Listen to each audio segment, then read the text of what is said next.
you're looking at a live view of the Falcon Heavy on historic launch pad 39A at Kennedy Space Center, awaiting liftoff at 2:30 a.m. local time. Welcome to our live webcast of the Falcon Heavy Space Test Program 2 mission, or STP-2, from SpaceX headquarters in Hawthorne, California. My name is Alex Siegel, and I'm a material planner here at SpaceX. I'm excited to be here with you today, along with my co-hosts, bringing you coverage of the third launch of Falcon Heavy, this one for the U.S. Air Force. And I'm Jessie Anderson. I'm a lead manufacturing engineer here at SpaceX. Tonight's mission is a rideshare mission and marks the first Department of Defense launch on Falcon Heavy, the world's most powerful operational rocket by a factor of 2. It will be among the most challenging launches in SpaceX history. We will be delivering 24 satellites to space with 20 distinct separation events for 13 partners. There will be 4 separate upper stage MVAC-D engine burns, 3 separate deployment orbits, a final propulsive passivation maneuver, and a total mission duration of over 6 hours. But that's not all. As with our previous Falcon Heavy missions, our 3 boosters will undergo 3 separation events and 3 landing attempts. There will be a lot of activity happening all at once over the course of the next 4 hours as we deploy all 24 payloads. It's also worth noting that tonight's mission will be our longest satellite launch to date, with a total duration of over 6 hours, as Jessie just mentioned.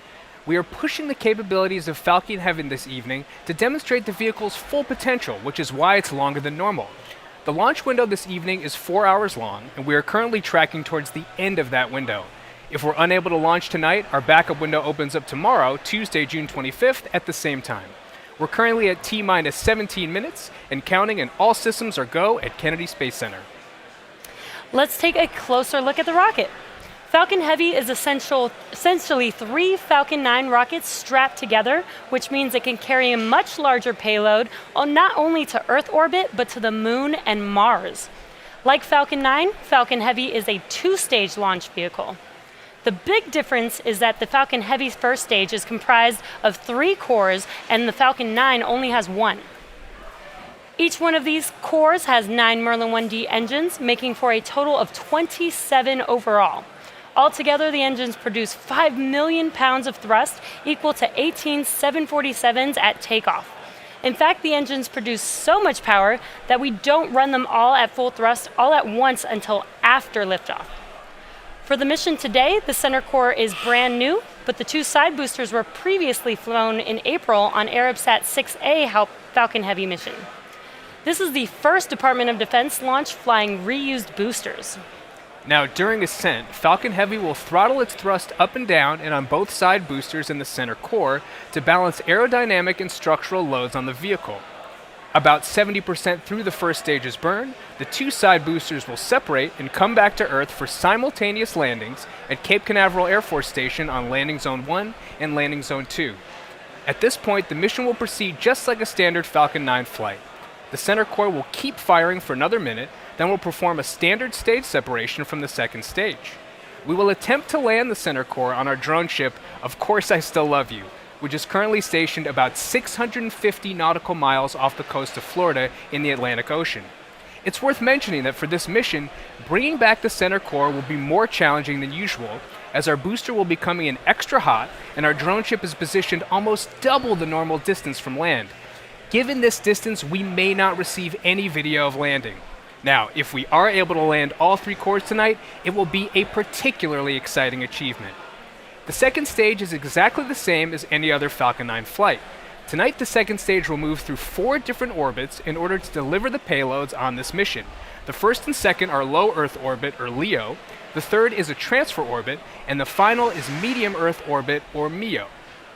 Speaking of those satellites, all 24 of them are safely enclosed inside of the 17-foot diameter payload fairing, which is the pointed structure on the very top of the rocket. This protects the payload from aerothermal loads, heating, and contamination during ascent. Once we reach the vacuum of space, we no longer need them, so we will jettison the fairing as the second stage continues on its journey to orbit. We will be attempting to recover the fairing pieces tonight with our recovery vessel, Miss Tree, formerly known as Mr. Steven. Our hope is to catch one of the fairing pieces in the ship's nets, and recover the other piece from the water. If we are not successful with our catch attempt, Miss Tree will recover both pieces from the water. Let's check in on how the countdown is going. It's T-minus 14 minutes, 10 seconds and counting down. Good evening. I'm John Isberger, the Falcon Principal Integration Engineer at SpaceX. Now we are at T-minus 14 minutes from the launch of the Falcon Heavy, and all systems are go for launch on the half hour. Falcon Heavy rolled out to the pad with the payload 27 hours ago and went vertical about 7 hours later. Now we did have a ground hydraulic issue early in the count, but it was fixed, and currently everything is go. We cleared the pad deck at T-minus 9 hours to begin hazardous operations, and just before we began the webcast, the SpaceX launch director pulled the 9 members of the launch team. You can see the firing room at Kennedy Space Center. We pulled the team, got to go for propellant loading and launch. Now we're currently loading propellant on all 3 first stage boosters and the second stage. Now we load 2 propellants on the Falcon Heavy. One is liquid oxygen called LOX. No oxygen is in space to support combustion, so we have to bring our own. We chill it to get it as dense as we can in order to maximize how much we load. The second propellant is our fuel, RP1. That's essentially a purified kerosene. Now these 2 propellants have a long history of usage. The Saturn V first stage, flown from this very pad on the moon missions 50 years ago, used LOX and kerosene. Now for the satellites on tonight's flight, everything is go. The last transfer to internal power is coming up in just half a minute. Other than that, the spacecraft teams here at the Cape are monitoring data as we proceed to T0. And I expect a lot of satellite builders and operators are anticipating getting data from space with a lot of enthusiasm. Now we're launching out of the Eastern Range, supported by Cape Canaveral Air Force Station. The range is currently go. They're prepared to support today's mission. They're making sure that the sea space, the airspace is cleared. No one's nearby to get in the way of tonight's launch. They're also releasing balloons, which brings up the question of how's the weather? The good news is the weather is looking very good. Ground level winds are acceptable. Upper altitude winds are also acceptable. Now, as Alex mentioned, we started the day with a 4-hour window. However, now that we are into LOX loading, we don't have the ability to hold the countdown. Falcon Heavy is 3 rockets counting down at the same time. We need so much liquid oxygen that we would have to scrub tonight in order to use the backup date tomorrow at the same opening of the window time, 11:30 p.m. Eastern. Now, if you followed the SpaceX webcast in the past, you've probably heard me remind everyone that launch is hard. Well, that goes double tonight, as we're going to fly the most demanding mission profile for a Falcon rocket ever. So the SpaceX team has their conservative dial set at 11 and stands ready to take time to look into anything out of the norm. Now, as the energy from the team gathering below me outside of the control center is growing, we are go at T-minus 10 minutes and 51 seconds. As we mentioned earlier, tonight's launch is for the U.S. Air Force and is a rideshare mission with 24 satellites. The mission involves the largest number of government agencies we've had as mission partners, including the Air Force, the Naval Academy, NASA, NOAA, and the Taiwan Space Agency. The specific agency inside the Air Force responsible for overseeing tonight's mission is the Space and Missile Systems Center, or SMC. Let's get some more details about what the agency does and is responsible for.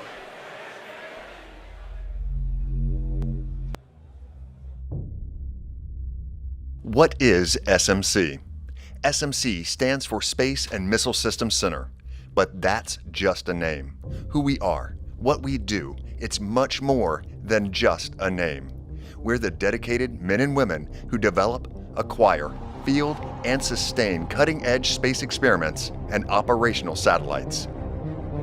Our mission, deliver resilient and affordable space capabilities. What does that mean? It means we enhance military communication systems, acquire next-generation GPS satellites, develop advanced remote sensing and service capabilities, field cutting-edge rocket systems, modernize the United States satellite control structure, create never-before-seen technology, and deliver sustained, unrivaled space superiority for our nation. Let's face it, The world's changing. Along with it, SMC is changing to ensure the United States remains the vanguard of space capability and scientific understanding. We dubbed our aggressive and innovative new approach to the way we work SMC 2.0. That means speed, to quickly implement the best solutions to new problems. Partnerships, to forge the relationships necessary for the mutual benefit of the U.S. and our international allies. Innovation, to capitalize on the most advanced cutting-edge technology in the world. Culture, to inspire the necessary risk-taking that will propel us into the future. And enterprise, to share our vision of accelerated and affordable space systems for the Department of Defense. Initially founded in 1954 to develop the first intercontinental ballistic missile, SMC has produced unprecedented and unparalleled national defense space technology for over 60 years. During this time, we've been called upon to support manned space, anti-satellite, and missile defense programs while continuously increasing our space capability. That's where we came from. But a more important question is, where are we going? Humans have always been explorers. We venture to discover that which is unknown. At SMC, we push the boundaries of the known and fight every single day to enhance our technological capabilities, launching past the limits of the sky. We are the pathfinders to the high frontier, and we are building the future of space. The SpaceX team continues to count down for launch for the nighttime launch of Falcon Heavy. I remember watching the night launch of Saturn V on the Apollo 17 mission in December 1972, and it turned night into day. We're expecting the same tonight from 27 Merlin engines. We're currently at T-minus 7 minutes 28 seconds and counting. Fuel loading is continuing. We're about to wrap up fuel loading on the 3 first stage boosters over the next minute. Liquid oxygen loading is continuing. That'll wrap up between 3 and 2 minutes before liftoff on all the stages. We've had the report the last satellite has gone on internal power just a moment ago. Everything's looking good on the satellites. Now a major activity coming up here in another 2.5 minutes is retract of the strongback. We'll see the clamps open up around the second stage. The strongback will recline about 2 degrees in preparation for launch. We're also just inside T-minus 7 minutes. We've begun chilling in the 27 Merlin 1D engines. Now a lot's going to happen in the first 4 minutes of flight of the Falcon Heavy. We'll first light the 2 side boosters and then the center core. The flight computer on Falcon Heavy will check the power on all the engines, then command release from the ground hold downs at T0, so we lift off at T-minus 0. Right after we lift off, we're at full power of over 5.1 million pounds of thrust. 40 seconds into flight, we decrease power on the 2 side boosters in preparation for maximum aerodynamic loads on the vehicle. Once we get through this period, Falcon Heavy will throttle back up to power on the 2 side boosters. We now are 2 minutes into flight, and we're again reducing thrust on the 2 side boosters. This time it's to decrease forces on the rocket structure, especially that structure that holds the side boosters to the center core. The acceleration is building every second as we burn propellant and we're lightening the rocket. So we need to throttle down the side boosters by physically turning off engines to keep the loads below the maximum allowable. 2.5 minutes into flight, we fully turn off the side boosters, called BECO, Booster Engine Cutoff. Then we'll use high pressure gas separation system that's mounted on the top and bottom of the center core. That'll unlock the 2 side boosters and push them away. Now once we're clear of the side boosters, the center core will throttle up to full power and burn another minute. Finally, at just past 3.5 minutes after liftoff, the center core shuts down, main engine cutoff, and the second stage separates. Now from this point on, it's like a Falcon 9 mission, other than we do happen to have 3 first stage rockets returning to Earth at both Cape Canaveral and the drone ship. Meanwhile, on the way into orbit, the fairing will separate. The second stage engine will undergo a series of 4 burns, eventually delivering all 24 satellites to their intended orbits. Now it's a demanding sequence of events for the Falcon Heavy tonight. But from this point on, everything is looking good. We're at 4.5 minutes. We're getting ready to recline the strongback, So let's watch and listen to the final countdown.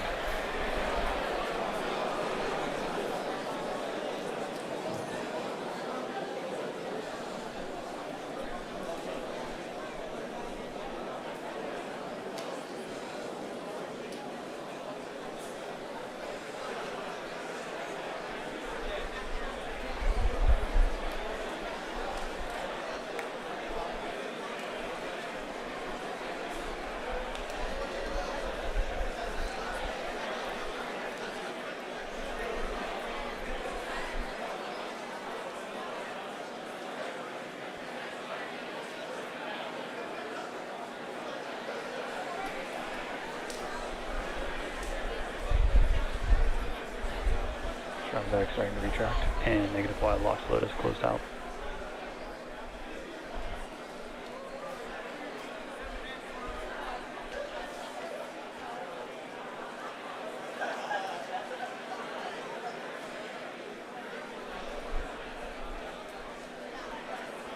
And positive Y lock float is closed out.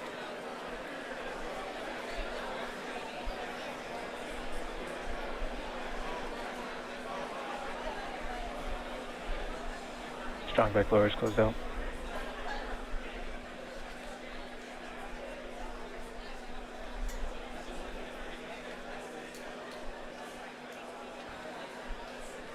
And stage 1 lock float is closed out.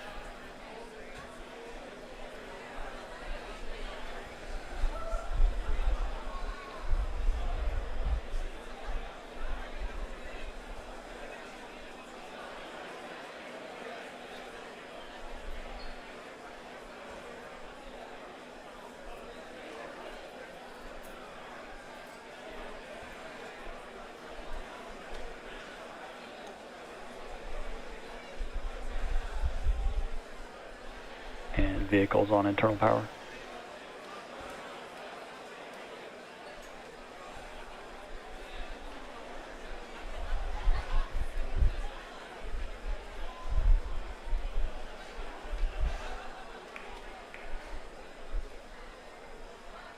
And stage 2 lock float is closed out.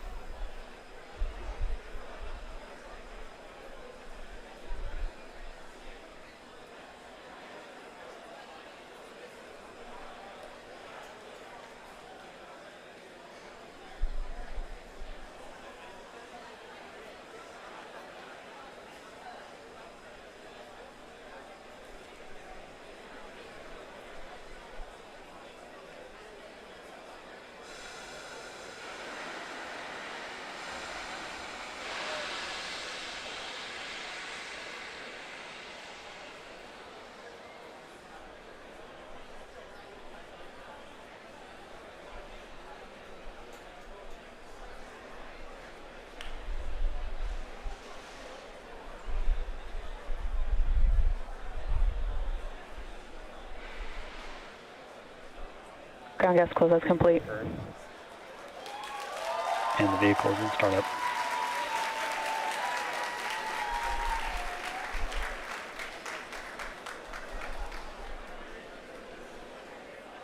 This is the mission director. Go for launch.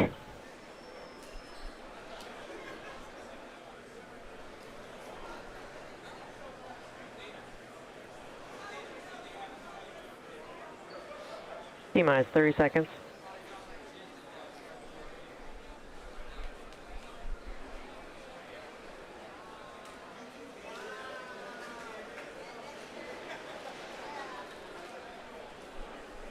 T-minus 15 seconds.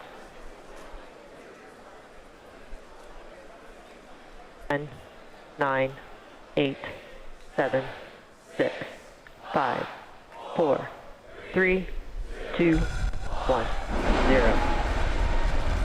Ignition.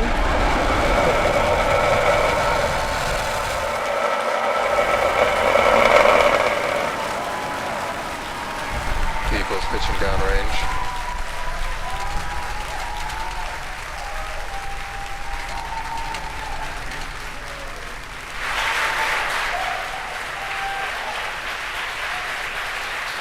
T plus 25 seconds into flight under the thrust of over 5 million pounds.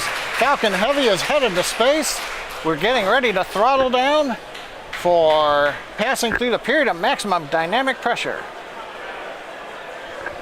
Max We've Q. heard call out of throttle bucket telemetry for nominal. side core. We're through max Q.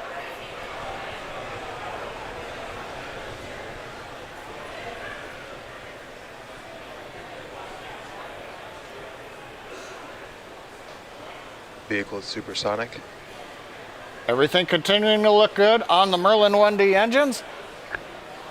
We're throttling back up on the side boosters to full power. A minute 15 seconds into flight. Performance looks nominal.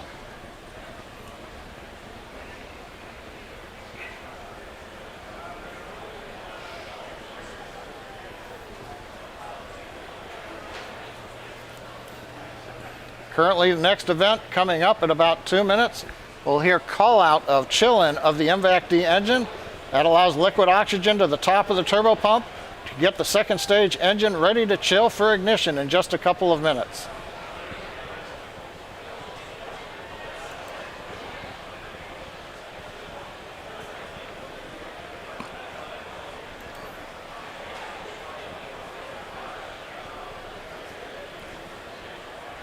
We're 2 minutes into flight. We've begun to decrease thrust on the side boosters to minimize acceleration and loads on the Falcon Heavy structure. We've turned off one engine on each of the side boosters to decrease that load. Now our next major event coming up here in about 10 seconds, shutdown and separation of the side boosters.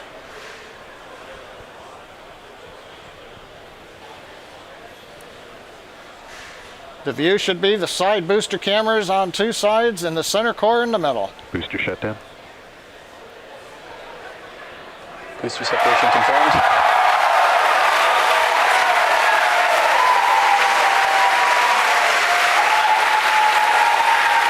Over the cheering in the background, it's going on midnight, but a lot of people here at SpaceX, side boosters have separated. They're getting ready for their burn back to Cape Canaveral. You can see on the left and right views, the side boosters have ignited. The center core continues under full power. Everything looking good on the Falcon Heavy. Next event coming up in about 15 seconds will be shutdown of the center core, followed by stage separation and ignition of the second stage engine. Good views of the two side boosters under the thrust of 3 engines each, slowing down their velocity and coming back towards Cape Canaveral. We have shutdown on the center core. Go. Stage separation confirmed.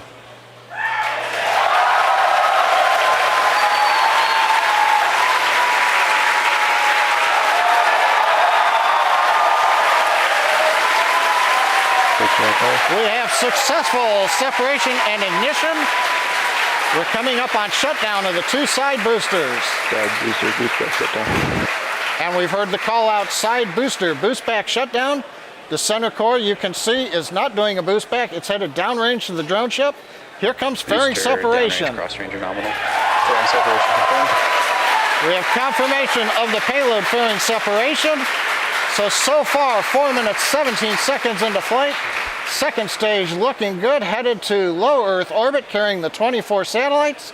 The side boosters have done their first boon, coming back to Cape Canaveral. The center core has separated and is beginning its long coast downrange to the drone ship in the Atlantic Ocean. So at 4 minutes, 35 seconds and counting, everything looking good on Falcon Heavy.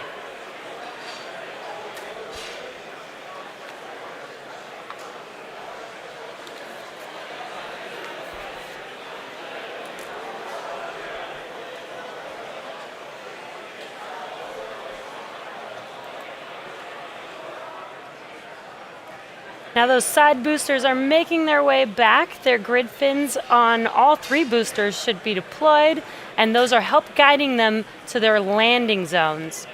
As a reminder, today we will be attempting to recover all 3 of these first stages, and all 3 boosters are currently making their way home. In just a few minutes, the side boosters will execute an entry burn followed by a landing burn, and the center core will complete the same burns just a few minutes later.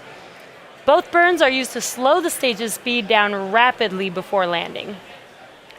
At the time of separation, the side boosters were traveling slow enough to turn around and make their way back to land at our side-by-side landing pads. The center core is going too fast to efficiently return to the Cape, so we're using our autonomous drone ship, Of Course I Still Love You, as we mentioned earlier. As a reminder, our drone ship is positioned twice as far offshore than normal, so we may not get visuals of landing tonight. Also coming up in a few minutes will be the call-out for second engine cutoff. So coming up in about a minute here, we're going to look for that side booster reentry burn to begin. Shortly after that, that should end about 20 seconds later.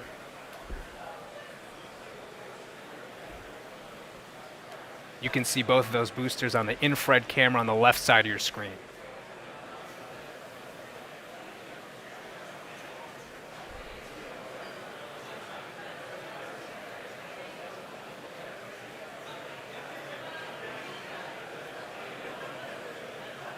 Again, about 30 seconds until we expect those side boosters entry burn to begin. So keep an eye on the left side of your screen.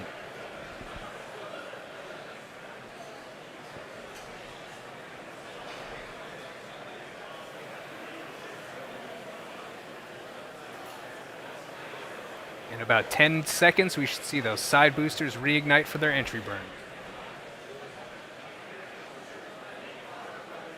Side booster entry burn startup. And we have confirmation that the entry burn has begun. And in about 15 seconds from now, we expect that to end. Oh, wow.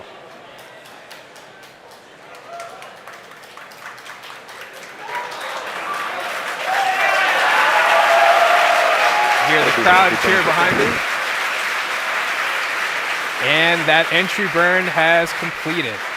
Note that second engine cutoff and the center core will be landing almost at the same time. So we're going to have a few events in succession at about T plus 8 minutes and 21 seconds.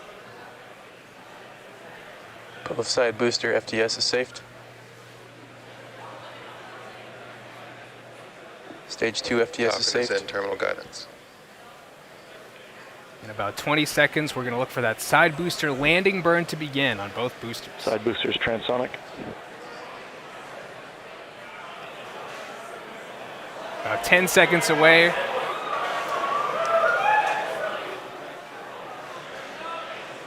Side booster landing burn startup. We've heard the call out for side booster landing burn startup, and there you see it on your screen. See it coming towards our two landing pads.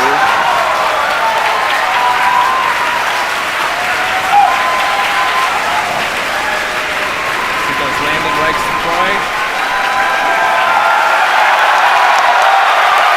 Incredible. Side boosters are successfully landed. Landing operated. Moving to Confirmed side booster landing. What an iconic view. We've also, at the same time, I believe we've had second engine cutoff at the same time.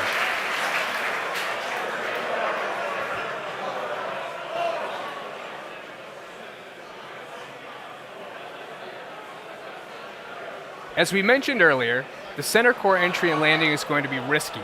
During entry, it'll face more heating and dynamic pressure than we've ever experienced on Falcon 9 or Heavy flight before. Why, you ask? Because we have to lift the second stage higher and faster than other Falcon Heavy flights in order to have enough performance in it to execute 4 burns into all the different orbits. So coming up at T plus 9 minutes and 39 seconds, we should see the center core entry burn ending. Center core entry burn. Oh, we have the confirmation. Looks like that was the confirmation for it to begin. So we're a little bit off the timeline. Center core entry burn shut down. And we had just heard the confirmation that center core entry burn has shut down. And now that the entry burn is complete, the center core is moving back about 20% faster than it was at the end of the Falcon Heavy 2 Arabsat entry burn. First stage Cape LOS expected. Now we're just about a minute away from that center core landing burn beginning, and as we've been mentioning, this will be the most difficult landing that we've had to date. This will be a 3-engine burn. That center engine will start up first, and then 2 outer engines will start up as well for that landing burn. And we're just 30 seconds away from that center core landing. And it's no surprise that we do not have a live view of that center core as it's coming down, but it looks like we got a live view of the drone ship there. Of course, I Still Love You.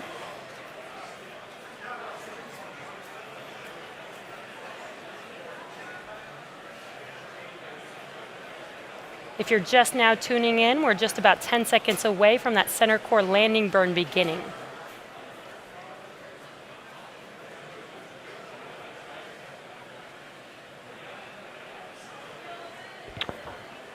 Stage 1 landing burn has started. And we have confirmation that the center core landing burn has begun. You can see that coming down on Of Course I Still Love You. Center core landing are deployed. Got a pretty good view. And as you can see on our screen, it looks like our center core did not make it on our drone ship, Of Course I Still Love You tonight. Again, as we've been mentioning, this was the most challenging landing that we've had to date. And this is our secondary mission. So our primary mission, we just heard the call out for a good orbit of our second stage. So we are actually just moments away from our first deployment of the evening for Oculus ASR, which was developed by students at Michigan Technological University. We will be passing beyond the Bermuda ground station, so there is a chance that telemetry may cut out a few seconds before deployment, in which case we won't be able to see the satellite actually deploy on camera or get confirmation of a successful deployment until telemetry is restored. Now we're just about 30 seconds away from that deployment, so we'll listen into the nets for that confirmation.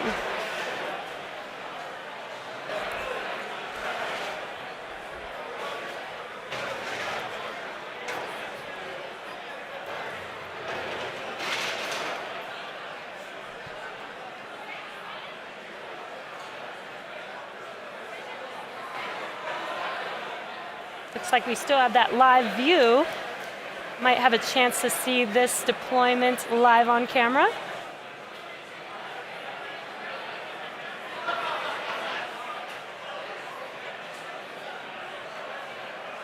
Again, we are waiting for the Oculus satellite deployment.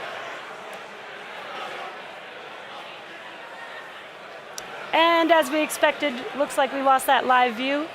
So we will wait to get some confirmation of that deployment, and we will update you guys in a few minutes later on in the webcast. We are now in between ground stations for the next few minutes with nothing to see. So we are going to take a quick break, but we will be leaving you with an animation that shows you where we are throughout the coast phase. We will be back around T plus 20 minutes for our next set of deployments. And it's worth noting that since we won't acquire ground station coverage again until T plus 21 minutes, we are going to miss that first P-Pod 1 CubeSat deployment. See you back here in about 6 minutes.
Welcome back to the webcast for the STP-2 Falcon Heavy mission. We're T plus 20 minutes and 7 seconds and counting. Right now, as we left the webcast, we were waiting to see the Oculus satellite deploy.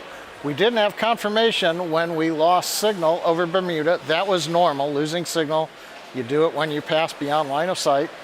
We also should have had a minute and a half or so ago the first P-Pod #1 open up and deploy 2 CubeSats for the Naval Research Laboratory. But we're waiting until we reacquire signal over the Ascension Island tracking station around the equator in the middle of the Atlantic so that we can understand whether or not the Oculus satellite deployed and how P-Pod 1 deployed also. While we're waiting for acquisition of signal from Ascension, just to recap, we had a great launch of Falcon Heavy. The 2 side boosters did their choreographed landing at landing zones 1 and 2. The center core, as you heard from the people and may have seen a shot on the screen, missed the drone ship. We knew this was going to be the toughest reentry. We are getting data back, so the team will understand over the next hours and days how things have gone. It looks like now we're beginning to reacquire signal over Ascension Island. We're waiting to hear a call out how the first 2 satellite deploys have gone.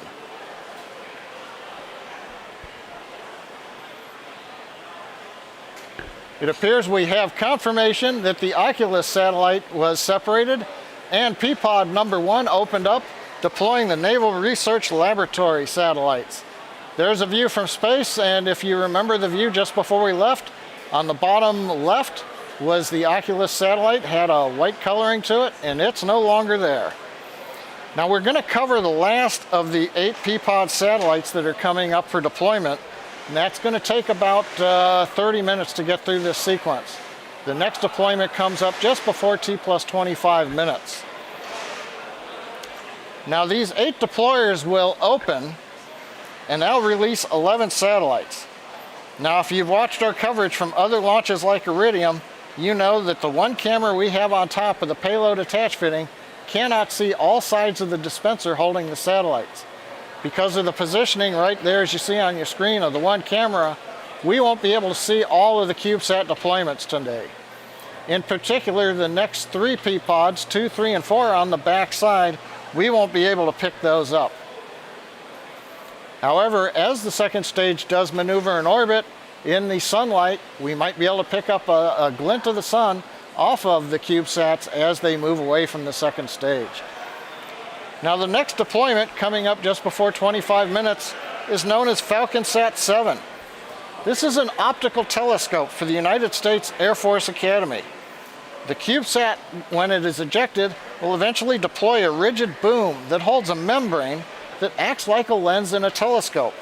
And once that membrane is rigid, it will allow imaging of the sun. So this is a deployable optical telescope for the Air Force Academy. However, as I said, we won't be able to see it. We'll have to wait for call out to confirm the separation.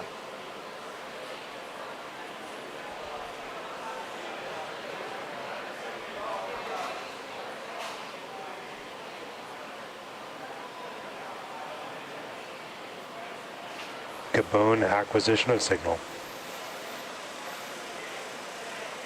We've heard a call out. Gabon has acquisition of signal. As we are approaching the African coastline, the next ground station beyond Ascension Island is picking up the signal from Falcon Heavy second stage.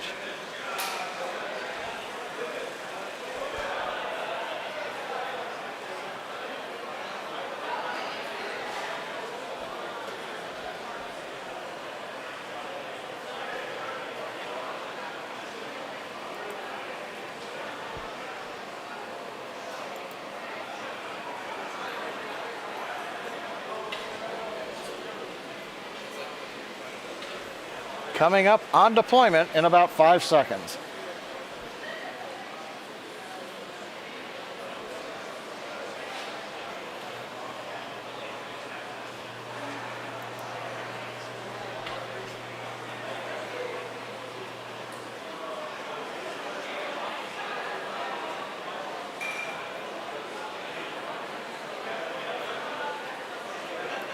P-Pod 2 deploy confirmed.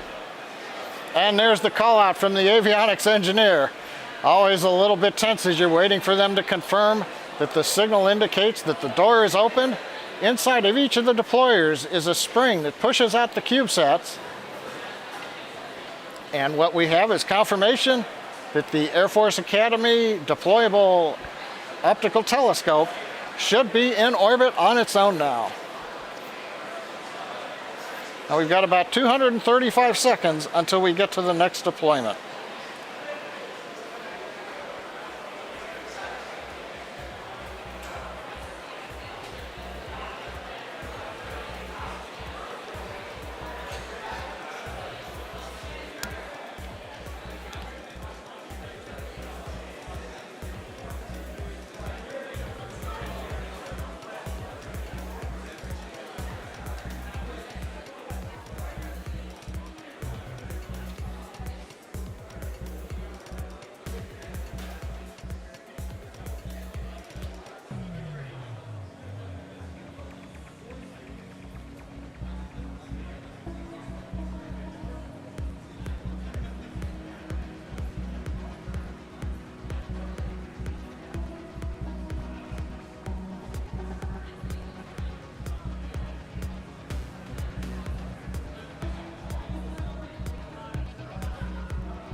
Coming up just about a minute away from the third P-Pod opening.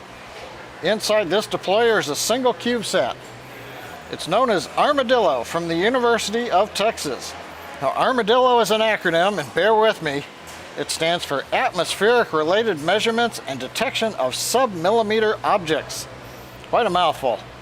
Primary goal is to use a dust detector to characterize the space debris environment, focusing on sub-millimeter debris that can't be seen by Earth-based telescopes. Now, this satellite deployer is mounted on the opposite side of the dispenser, so again, we'll only have verbal call out when it separates.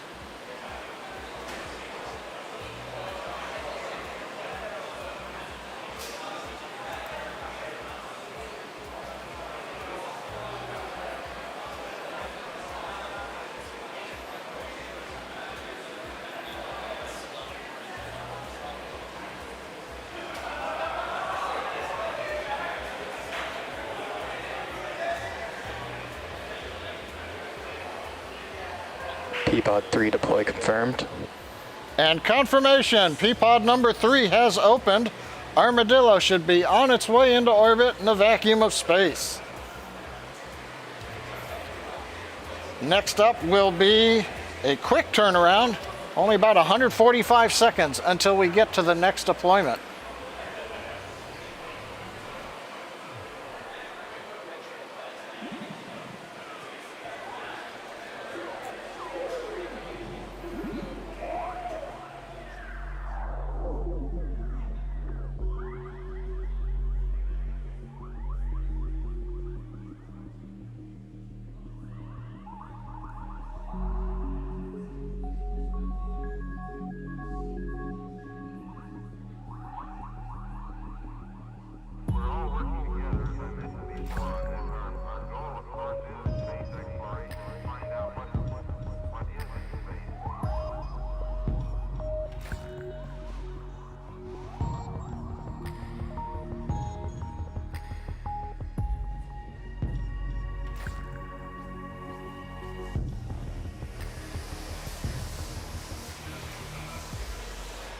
Okay, we're just over 50 seconds away from the deployment of P-Pod 4. This time we're going to have 2 CubeSats coming out of the deployer. Again, it's on the backside of the dispenser. This is the last one on the backside of the P-Pods. Satellites are called PSAT and BRICSAT. PSAT's an amateur communication satellite, and BRICSAT is a small satellite that has a micropropulsion system to perform experiments with attitude control. Satellites are out of the United States Naval Academy.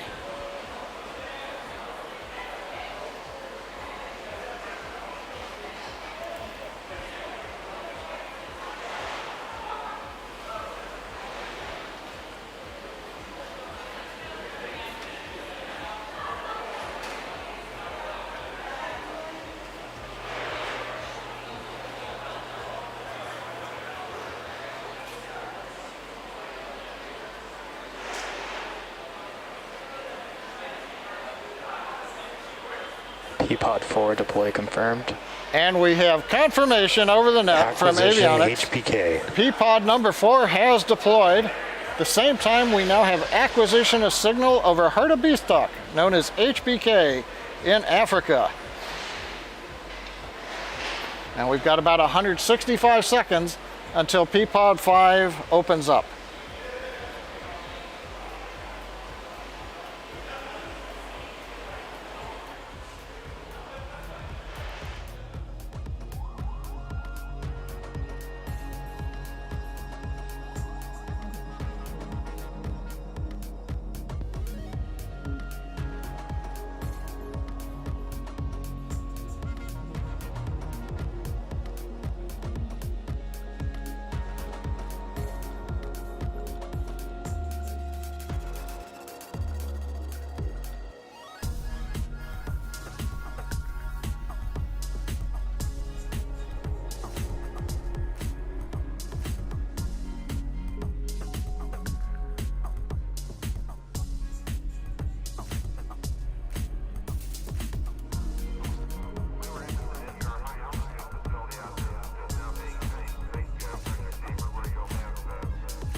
All right, P-Pod 5 is going to be opening up here in just about 50 seconds. This P-Pod is holding a CubeSat called Prometheus for Special Ops Command. Now hopefully we might be able to get to see some of these now that they're deploying from the dispenser on the side of the camera. Currently on the map you can see we're passing over Africa in contact with the Hartebeestok ground station. We'll be losing signal here shortly from Gabon in West Africa.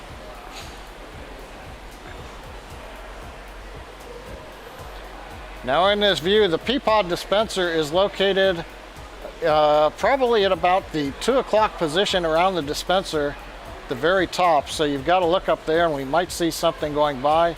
However, we're also starting to get a sun flare off of the camera.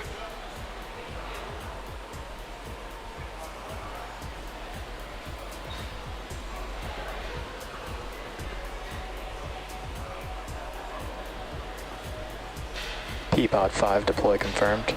We've heard the confirmation. P-Pod 5 is deployed.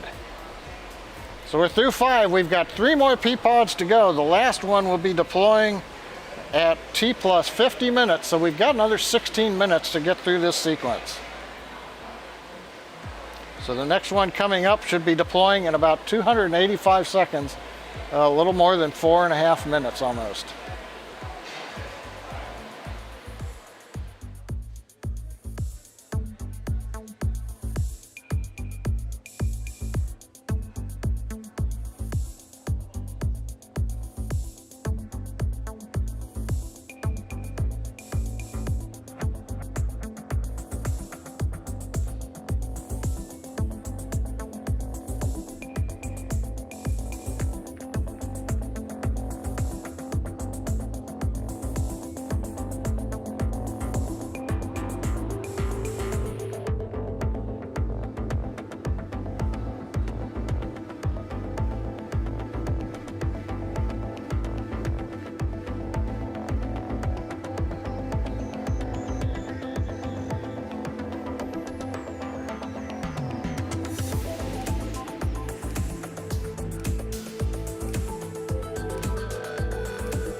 to-bone loss of signal expected.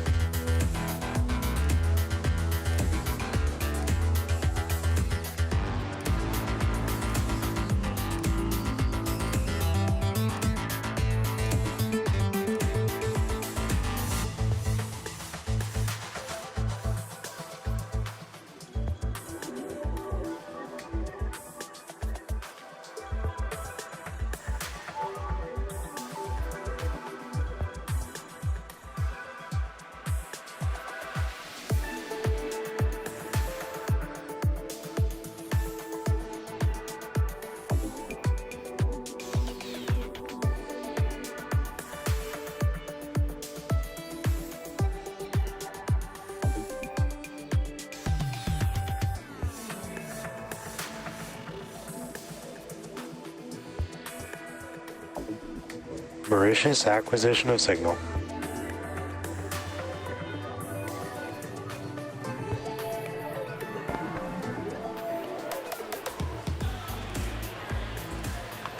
We're a little more than a minute away from the next deployment over Africa.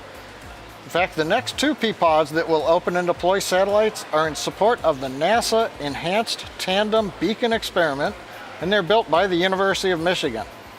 This mission explores bubbles in the electrically charged layers of Earth's upper atmosphere. Now, these bubbles can disrupt key communication and GPS signals that we rely on here on the ground. They currently appear and evolve unpredictably and are difficult to characterize from the ground. So the two satellites that will be deployed over the next several minutes are going to help try to understand that problem and find ways to work around it. As you can see on the map, we're currently over East Africa, downlinking through the Mauritius ground station.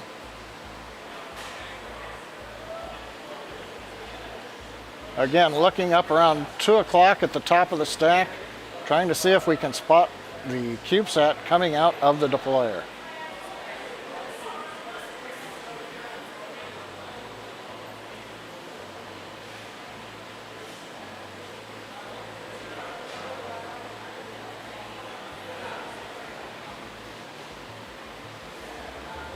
P-pod 6 deploy confirmed. We've got confirmation over the net. P-pod 6 deployer has opened. We should have the Tandem Beacon Experiment satellite ejected. I was looking for it on the screen, but I didn't spot it. The white objects you've seen coming off to the right-hand side, those are not the CubeSats. Now the second stage is now maneuvering to get in position for the next deployment. That's going to come up in about 5 minutes from now.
half a minute for the 7th of the 8 P-pod openings.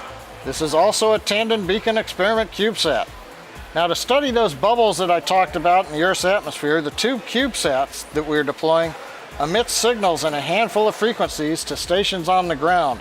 From there, scientists can measure disruptions in the signals to determine how they're affected by the upper atmosphere bubbles. Waiting for call out of P-pod 7 opening and the CubeSat deploying.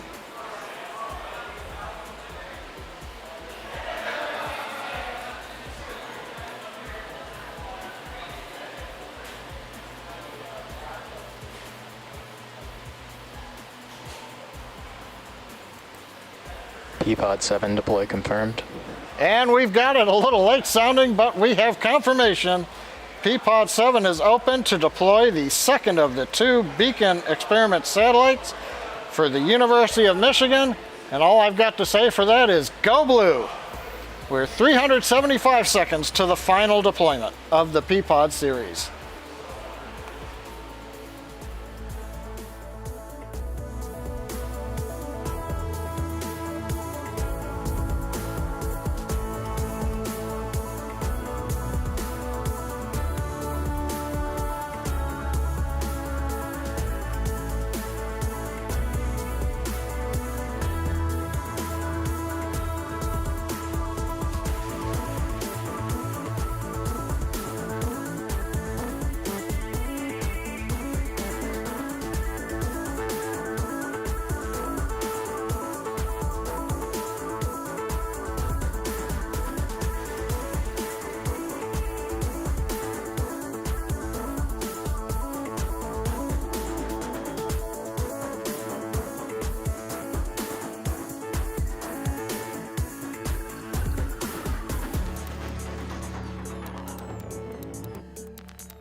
Loss of signal HPK expected.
Well, we're T plus 49 minutes, 15 seconds.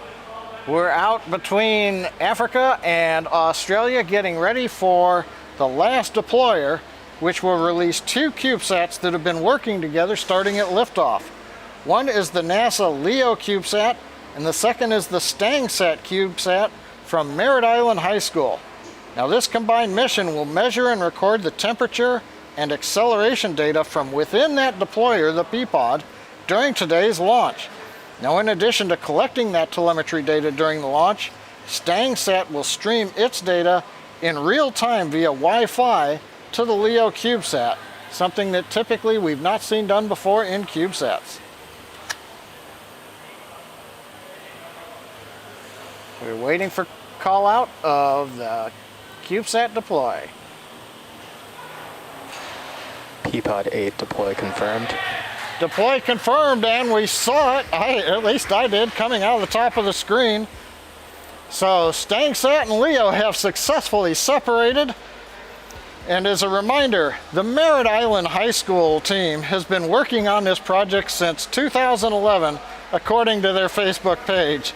So after waiting a long time for a ride to space, we'll celebrate deployment with Go Mustangs! So we've gotten through the first set of satellite deployments. The Oculus SmallSat and the 8 P-Pods have all opened up. We've got a 21-minute break before we relight the second stage engine to change our orbit. So we'll be back with that. We're going to leave you with the animation that shows where we are in the coast phase, returning at T plus 1 hour, 12 minutes, just about 21 minutes from now, for the second burn of our upper stage engine.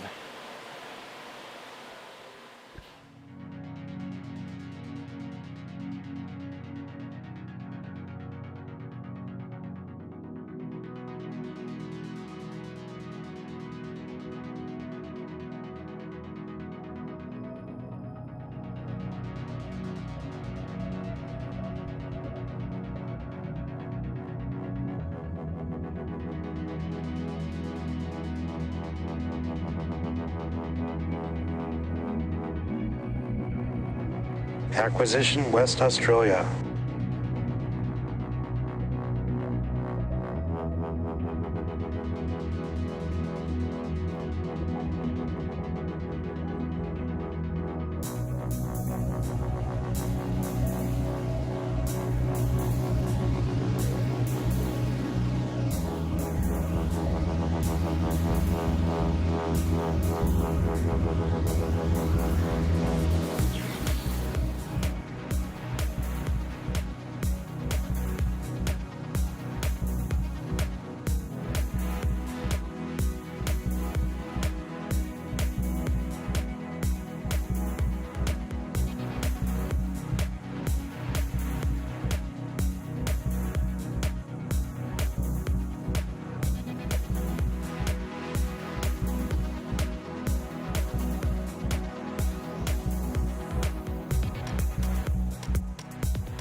Lost signal expected.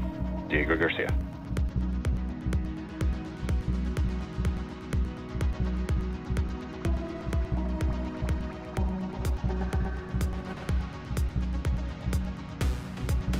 Loss of signal Mauritius expected.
Hobart, or Tasmania acquisition.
Loss of signal West Australia expected.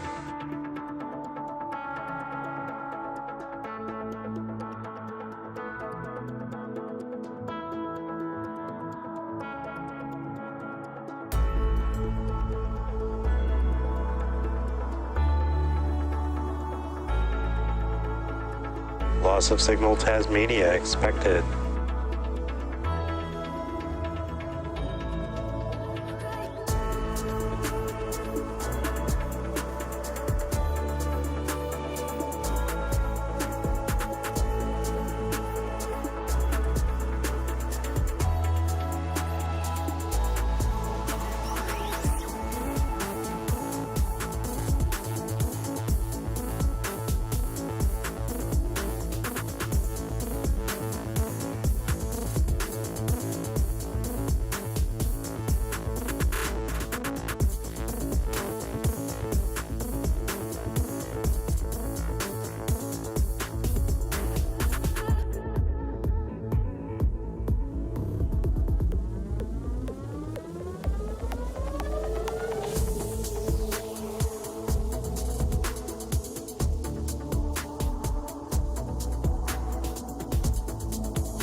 Acquisition signal well.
T plus 1 hour 12 minutes since a great liftoff from pad 39A at Kennedy Space Center. We are less than a minute away from the second of our 4 second stage engine burns. In fact, counting down, we're a little more than 25 seconds to go. Currently, we're chilling in the second stage. We're passing over the Southwest Pacific at this time. Everything looking good as we get ready to light the second stage engine. Currently, we're settling propellant down on top of the turbo pumps so that when we spin the pumps, they've got plenty of liquid to pull through and light the engine. Seconds away from ignition. Engine at power. We've heard the call out. Engine is at power. This is planned to be about a 22-second burn.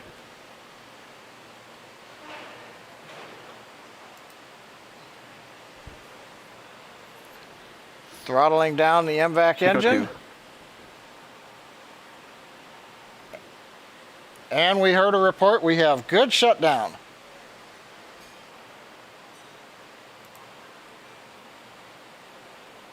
Nominal orbit insertion.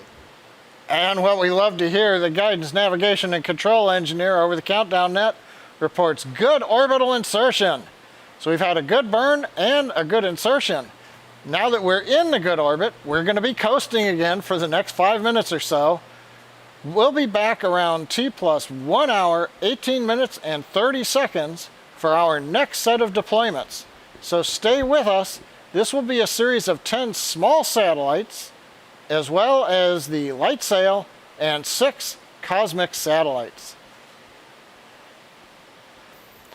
And ladies and gentlemen, there we've got way out in the Atlantic, even farther away than the drone ship, Ms. Tree successfully with a payload fairing half. The second payload fairing half they've also spotted in the water, but we have accomplished the first landing on the net of a Falcon payload fairing half. So another first time accomplishment for the SpaceX team, especially out there in the middle of the Atlantic Ocean.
Guam, loss of signal.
Welcome back to the STP-2 mission as we await the next set of deployments. First up is PROX-1 microsat developed by students at Georgia Institute of Technology in Atlanta to demonstrate satellite close proximity operations and rendezvous. PROX-1 is not an acronym, but actually got its name from the word proximity. It is basically running some proximity operations or formation flying experiments with the LightSail CubeSat for the Planetary Society. The LightSail will not be released immediately from PROX-1. That will actually happen 7 days after it separates from Falcon Heavy. When this happens, the LightSail will unfurl its mylar sail, which is 1/20th of the thickness of a sheet of paper, with an unfurled area of 344 square feet. This will be the largest solar sail ever demonstrated as a primary means of propulsion. We won't have a visual of this deployment. There is also a good chance we may not have real-time confirmation of deployment since we will be over the Kwajalein ground station. Kwajalein can only record data. It does not send SpaceX real-time. So we may have to wait a few minutes until we come over Guam station to get confirmation of deployment. So again, that deployment should be happening in a couple seconds here. We will get back to you on that confirmation once we get that telemetry back. Now, the next deployment, and they keep coming, folks, will be for NPSat and will occur in about 2 minutes. NPSat was built by the Naval Postgraduate Research Laboratory, and it carries a bunch of experiments. But in layman's terms, it's investigating the concentration of electrons in the ionosphere, one of the outer layers of Earth which influences radio transmissions. It's also doing experiments to improve communications and the survivability of computers in space, and demonstrating a new type of solar cells for power production. This deployment we will be able to see, hopefully, so let's sit back and wait to see it deploy, and that's coming up in about a minute from now, a little over a minute.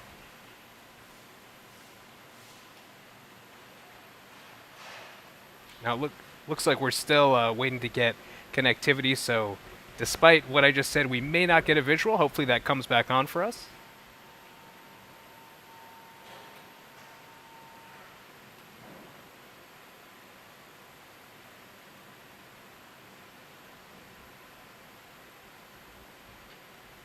Now again, we anticipate hearing a call out of confirmation of deployment for NPSat in about a minute from now. Hopefully we'll get a visual as well.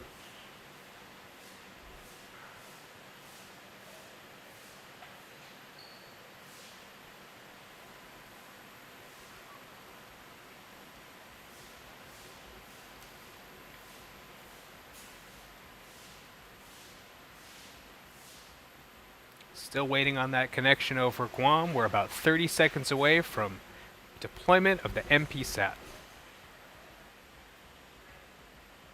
AOS Hawaii. PROX-1 deploy confirmed.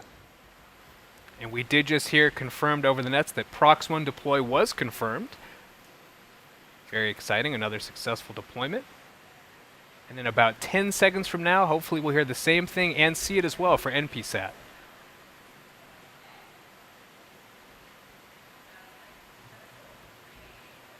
And there you see the release on your screen of NPSat, a NPSat successful deploy deployment. confirmed. And confirmed over the nets. Amazing.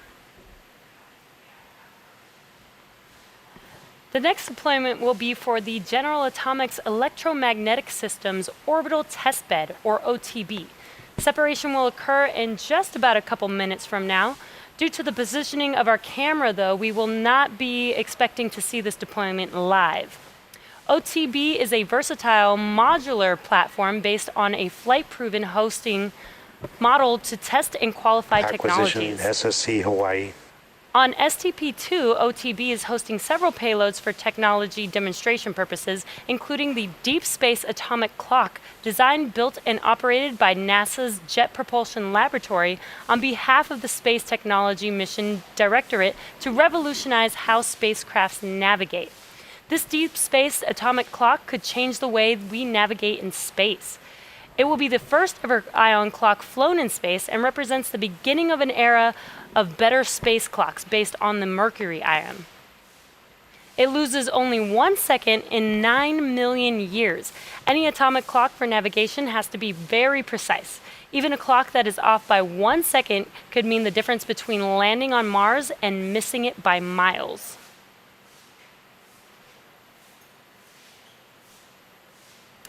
In ground tests, the Deep Space Atomic Clock stays stable and keeps correct time for weeks, even months.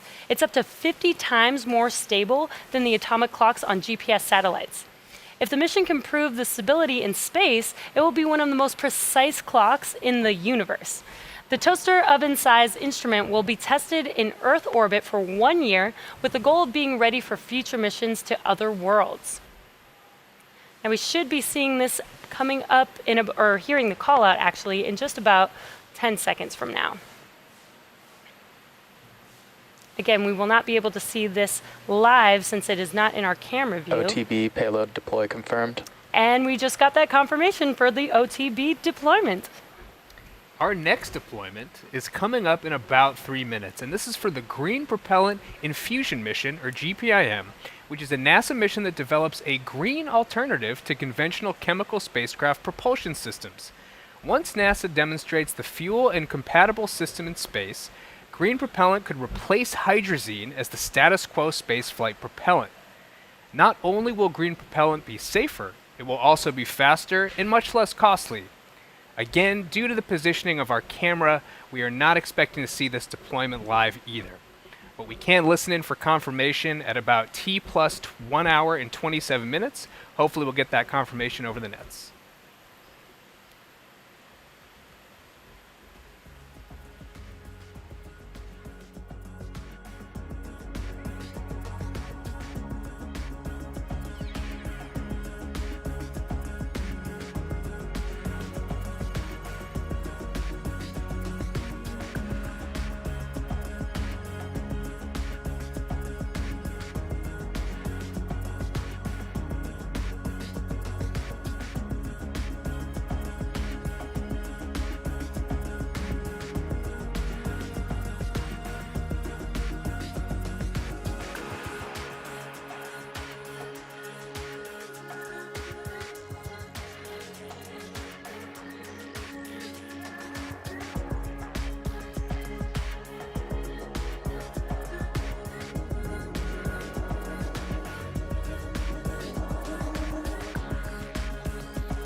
GPIM deploy confirmed. And we have just confirmed, and we actually saw a little bit of confirmation, of deployment of GPIM satellite. We're now one step closer to changing the way we travel to and around space. Well, T plus 1 hour, 27 minutes, 40 seconds, and the hits just keep on coming. Next up, in about 4 minutes, is the deployment of 6 Cosmic 2 satellites. Now, Cosmic 2 is a partnership between the U.S. National Oceanic and Atmospheric Administration, the United States Air Force, Caltech's Jet Propulsion Lab in support of NASA, Taiwan's National Space Organization, the United Kingdom's Surrey Satellite Technology Limited, the Brazil Institute of Space Research, and the Australia Bureau of Meteorology. Wow, that's a mouthful, especially an hour and a half into the webcast. Well, this 6 satellite constellation will provide next-generation global navigational satellite system radio occultation data. Now, radio occultation data is collected by measuring the changes in a radio signal as it's refracted in the atmosphere. That means we sample radio signals that have traveled through the atmosphere to measure temperatures and moisture in the Earth's atmosphere layers. This will be used to better predict weather events like hurricanes and model long-term climate trends around the world. Now, if you've seen our simulation of the deployment on the SpaceX webpage, spacex.com, look for STP2, got a nice video of all the satellite separations, you'll notice that the second stage rotates along the roll axis to orient each of the 6 cosmic satellites for release. So the sequence we go through for each satellite, the second stage slews using cold nitrogen gas thrusters to get to the correct pointing vector, and then we command from the flight computer the signal that will release the satellite. Once that satellite is deployed, the flight computer then commands the stage to rotate to the next position, and another cosmic satellite is deployed, and we'll repeat this process until all 6 are separated. Now, currently we're coming up in a little under 2 minutes for Cosmic 2-5 to deploy. The numbers are 1 through 6, but we don't deploy them in that order. The view you can see from space right now, just a second ago, the SpaceX camera on the back end of the second stage showed the MVAC-D nozzle extension. It's cold after its recent second burn, and we occasionally vent liquid oxygen out the drain tube to help keep pressure stable in the stage. Not this view, but the other one showed one of those nice pieces of solid oxygen. That's oxygen in the vacuum of space. It's so cold that it's turned into solid. It's not a liquid or gaseous oxygen like we breathe. That gives it that very fragile looking Christmas tree look, and it's not very hard. It's a very fragile substance. You'll see those pop off during the flight, and you'll probably see them going past the camera looking forward from time to time as the stage maneuvers around. Now, currently we are in a 3.5 minute maneuver to get to the correct position for the deployments. As I mentioned, the next deployment comes up at just after 31.5 minutes, 1 hour, 31.5 minutes into flight. So we're going to wait and look for it. Now, in the view that you can see on your monitor, Cosmic 2-5 is in the top left of center. You can see part of it has a white bottom. That should be the Cosmic 2-5 satellite that we'll see deploy coming up here in just over 1 minute. Just next to it is another one of the cosmic satellites, and then there's a third one also on the right above the one closest to the camera. So we should have 3 good views, and there goes the first cosmic satellite. 2, satellite 5, deploy confirmed. Right on time, within a second or so of the timeline that was set up days ago, so everything looking good. Now, the cosmic satellites, as I mentioned, are mounted around the dispenser. Now, if you remember again our Iridium missions, we had 2 cylinders mounted on top of each other, each holding 5 satellites. Now, the design for STP2 has 2 cylinders that hold the cosmic satellites. There are 4 satellites on the lower cylinder, and there are 2 on the upper cylinder. We just saw one of them on the lower cylinder, satellite 5, separate. And of course, just like the Iridium mission, our camera cannot see all sides of the cylinder. So we had a great view just now of the first cosmic deployment, but the next 2 coming up are out of view. Maybe, however, during the next 15 minutes, as we're maneuvering that second stage, we might get a glimpse of the larger satellites as the sun bounces off of them as we head towards evening over the Pacific Ocean. So currently, next separation coming up in just over 2 minutes. That'll be Cosmic 2-6. That one will not be visible from the camera. We'll be back to talk about that in a couple of minutes.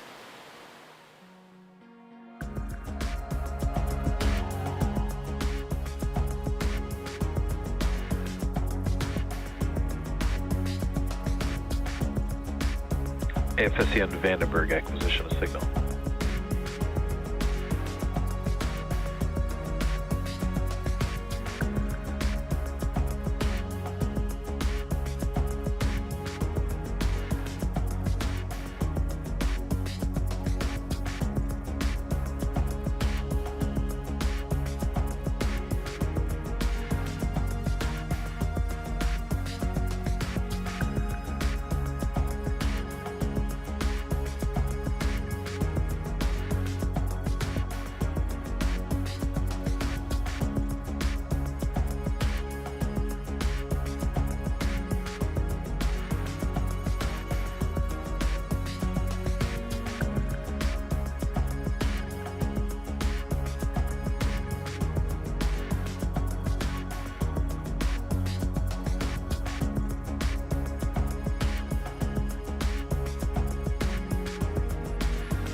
Cosmic 2, Satellite 6, payload deploy confirmed.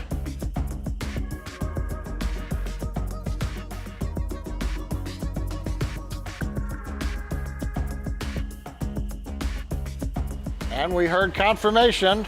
Avionics Engineering reports, looking at the telemetry, that the Cosmic 2-6 satellite successfully deployed.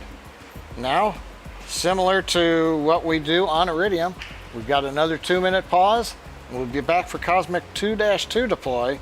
This one also will not be visible from the camera.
Cosmic 2, Satellite 2, deploy confirmed.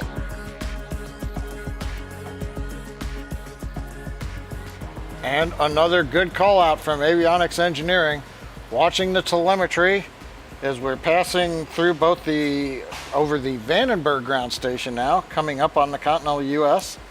Cosmic 2-2, the third of the 6 cosmic satellite constellation that performs radio occultation data by sending signals through the Earth's atmosphere, has successfully deployed. Next up will be Cosmic 2-4. That'll be coming up at 1 minute or 1 hour, 39 Loss of minutes, signal, Hawaii 57 expected. seconds. Signal FSC on Hawaii expected.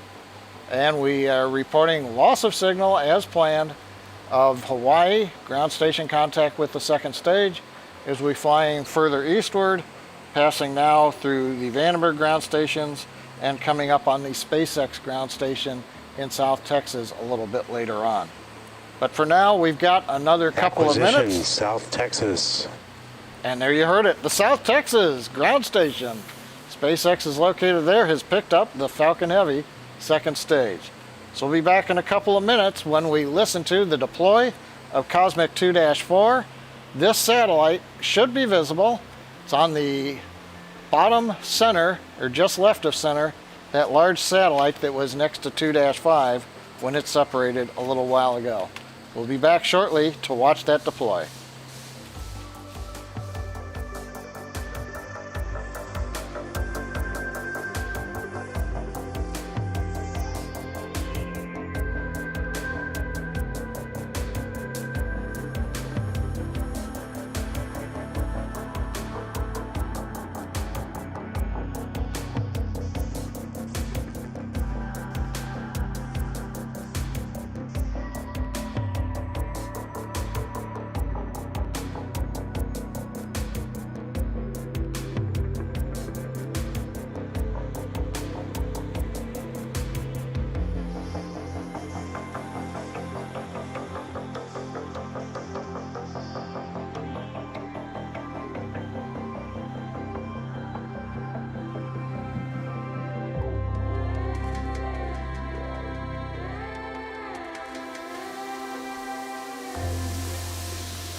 Well, we're about 45 seconds away from the fourth of the 6 Cosmic 2 satellites. This one, hopefully we get a nice view. Currently the camera cycles between views of the nozzle. Now we're looking forward, and then we should stick with the forward-looking view, and hopefully we'll see the satellite that's right front dead center there separate, coming up in about 13 seconds.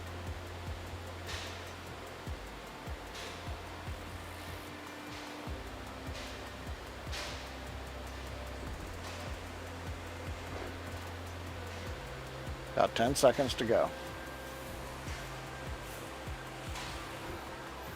There it goes. Cosmic 2, Satellite 4, deploy confirmed. Cosmic 2, Satellite 4, the one we intended, is on its way into its own orbit.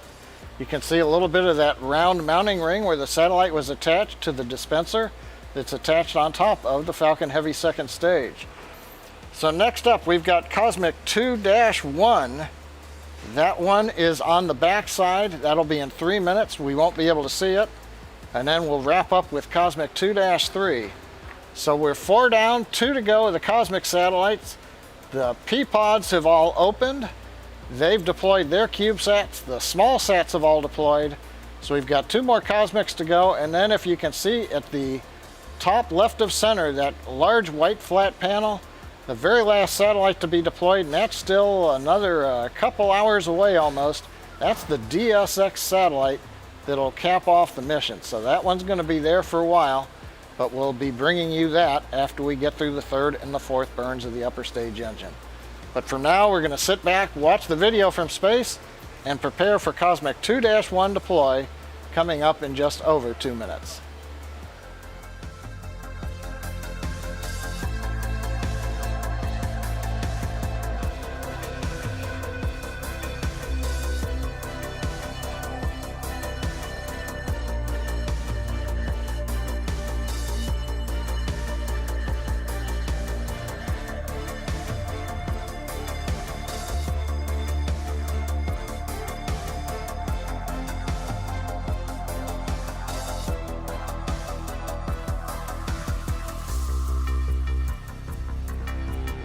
Cape J6 acquisition.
Cosmic 2, Satellite 1, deploy confirmed. Well, we're just over 100 minutes into flight. We've had the 5th successful cosmic satellite deployed, 2-1, out of view, but that means the next one coming up, that's the one right in the middle there. You can see a little bit of the white panel with the circular images on it. That's Cosmic 2-3. We ought to see that one deploy coming up in just about 2.5 minutes. Currently, Falcon Heavy second stage is passing over Mexico, central Mexico. We're contacting through our Texas ground station, and we recently acquired the second stage with the ground station that we have at Kennedy Space Center out on the East Coast. So it's been 104 minutes since we launched, and we're coming up on the end of the first orbit, and it's been a great first orbit. And in addition to all the satellite deployments, as we showed you a little earlier, we caught 1/2 of the payload fairing on the fairing recovery ship Ms. Tree. Just so you know, we only intended to catch 1/2 of the fairing. The other half did go into the water. They did see that. The way we're working it right now is catch 1/2 and make sure that you've got that process understood. Then we'll come back and learn how to do 2 at a time. So right now, coming up, T plus 1 hour 44 minutes and 50 seconds, everything going well. We'll be back for the final deploy of the cosmic satellites shortly.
Cosmic 2, Satellite 3, deploy confirmed.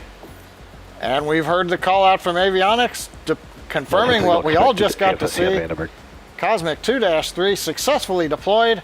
That makes 6 for 6 for the cosmic satellites. Everything continuing to go well on the deployment sequence. Now we've had 23 satellites deployed, and we have just 1 more to go. But to get there, we have a couple of second stage engine burns to perform before we're ready to release that final DSX satellite into space. So for now, we're entering a 20-minute coast phase, so we're going to take a break, but we are leaving you with an animation that shows where we are in the coast phase and some of that great SpaceX music. We'll be back around T plus 2 hours, 7 minutes for the third of 4 ignitions of our second stage engine.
Loss of signal South Texas expected.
Loss of signal Cape J6 expected.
Alpha signal Bermuda is expected. Next station to acquire is Ascension Island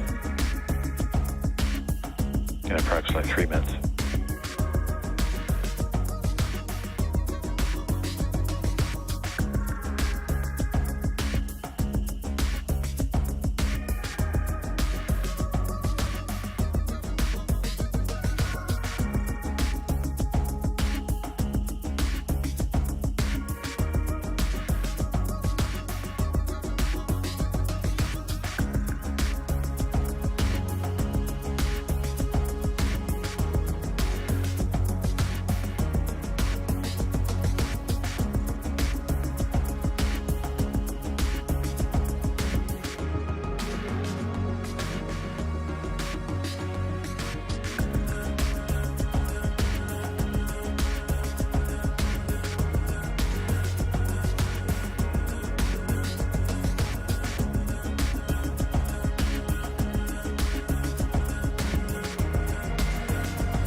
Acquisition of signal, Ascension Island.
Start on back chill.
Welcome back. We're just about 30 seconds away from our third burn of the second stage engine. We're currently passing over the equator in the middle of the Atlantic over the Ascension Island tracking station. We're settling the engine down. You can see we're venting liquid oxygen out the drain tube, chilling the engine in, preparing for ignition. Now this is going to be about a 30-second burn. Heard the report, engine is chilled for the third burn.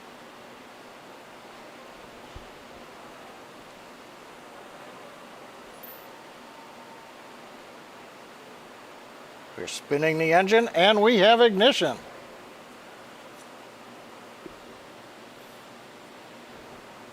As I mentioned, this is about a 30-second burn. We're burning at the equator because while the earlier burns were decreasing the inclination, the mission objectives now require that we increase the inclination. We're also changing the orbit from about 700 kilometers up to an apogee of 6,000 kilometers. Throttling down, and we should have shutdown of the second stage engine.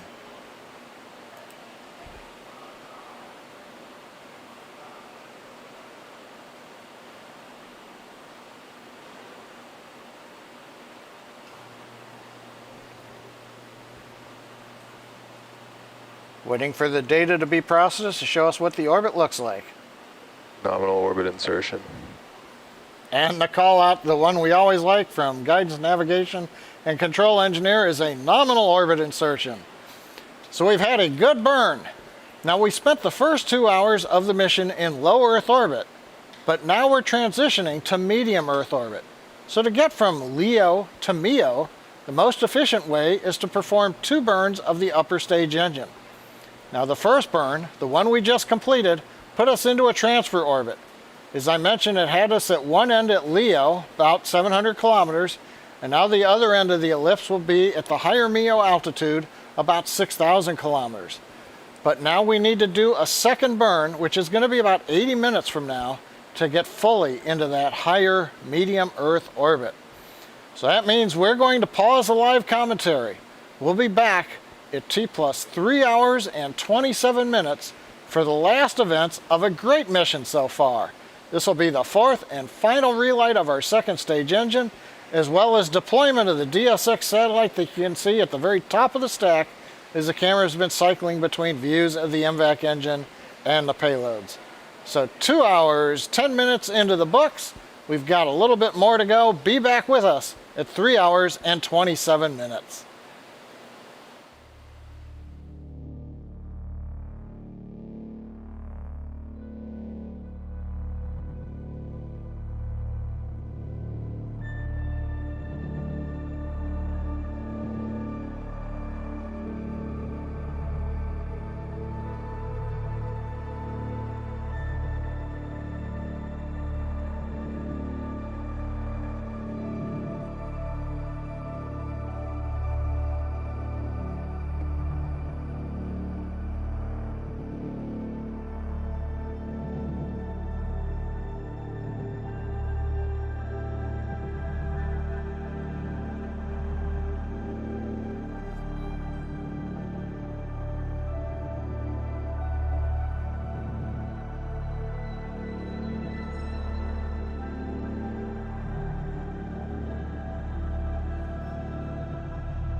Acquisition of signal HPK.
Acquisition of signal Mauritius.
Expected loss of signal HPK.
Acquisition of signal, Tasmania.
precisely kind of information do you want from the study?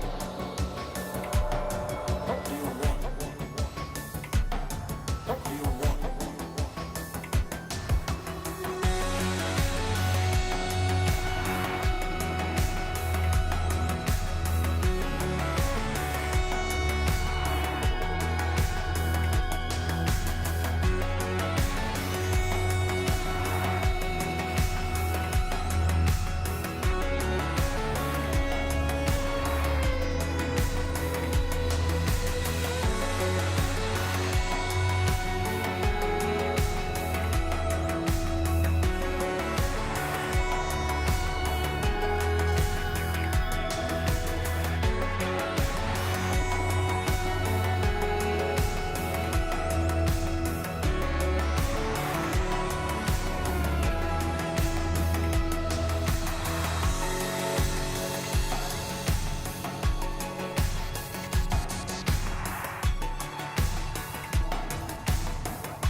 Acquisition of signal AFS Yanguo.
Acquisition of signal, Guam.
Expected loss of signal, Mauritius.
Acquisition of signal, Auckland.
Welcome back to our STP-2 mission. We are just less than a minute away from our fourth and final relight of our second stage, which will be the most relights in SpaceX history. Now this burn will last about 35 seconds long. And we're just about 2 seconds away from that. You can see that on your right screen, there's the second engine, second stage engine.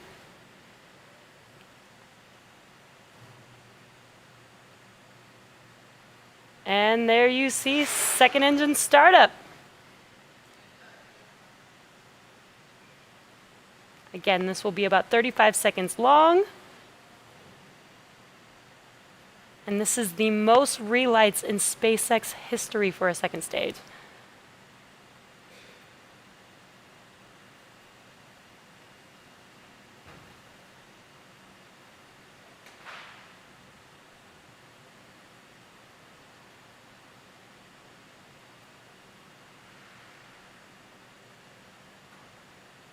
And there is second engine cut off. That completes our second engine burn for the night.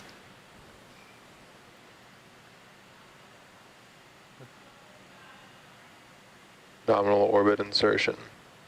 It looks. And we have good orbit. Nice. Yeah, sorry to talk over you. We got confirmed good orbit. And now that we have good orbit, we are waiting for our final deployment of the DSX satellite for the Air Force at about T plus 3 hours and 34 minutes.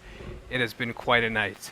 So far, it's been an exciting mission and one of many firsts, including the first Falcon Heavy mission for the Department of Defense, the first time we've relit our MVAC-D engine 4 times, which makes this the longest satellite mission in SpaceX's history. The Air Force Research Laboratory Space Vehicle Directorate's Demonstration and Science Experiments, or DSX spacecraft, will conduct basic research on the harsh radiation environment of medium Earth orbit, which we referred to as MEO earlier. Basically, it will measure space radiation so we can improve future spacecraft design and operations for radiation-intensive bands of Earth's orbit. This means that DSX has to itself be hardened with protection against the radiation in MEO. DSX is also doing some experiments on solar activity and measuring the impact of the solar cycle on space radiation and particle concentration in Earth's orbit. One cool thing about DSX is that while DSX on launch is no larger than a station wagon, it will deploy booms over 260 feet, 15% longer than the Falcon Heavy that's carrying it. So it's by far the longest spacecraft we've ever launched, almost as long as the International Space Station itself. So coming up at about T plus 3 hours and 34 minutes, we expect to see the DSX deployment, so we're going to hang back for a bit.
All right, we're going to watch here for the deployment of that DSX satellite. Should happen at any moment now.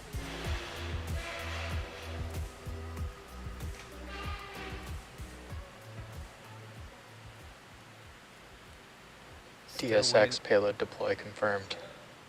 And there you see it. What a beautiful image. 24 of 24. What a night. Jesse, we made it. I can't believe it. A night of historic firsts. John, take us home. Well, T plus 3 hours, 34 minutes, 42 seconds since we lifted off from Kennedy Space Center, Complex 39A. It's been a bit of a marathon, but when you finish a marathon, you really feel good. We've had an outstanding mission tonight. We lifted off from 39A, turned night into day with the Falcon Heavy, over 5 million pounds of thrust. The center core went downrange, and we knew it was going to be the toughest mission ever for a center core. We did get the visibility of the drone ship camera, but we just missed the drone ship, Of Course I Still Love You.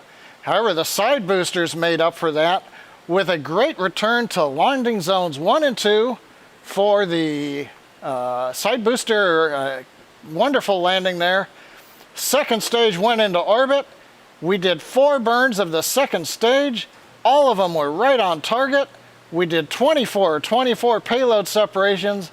And then the icing on the cake tonight was the ability to get 1/2 of the payload fairing, as we were targeting, into the net above the ocean on our recovery ship known as Ms. Tree. So altogether, it's been a great, wonderful evening here at SpaceX. We'd like to thank our customer, the U.S. Air Force, for entrusting us with tonight's mission. We'd like to thank the 45th Space Wing for range safety, Kennedy Space Center for range support, and we'd also like to thank all our viewers for logging in. Follow our website and social media platforms for updates on our next missions and milestones. And until next time, have a good night.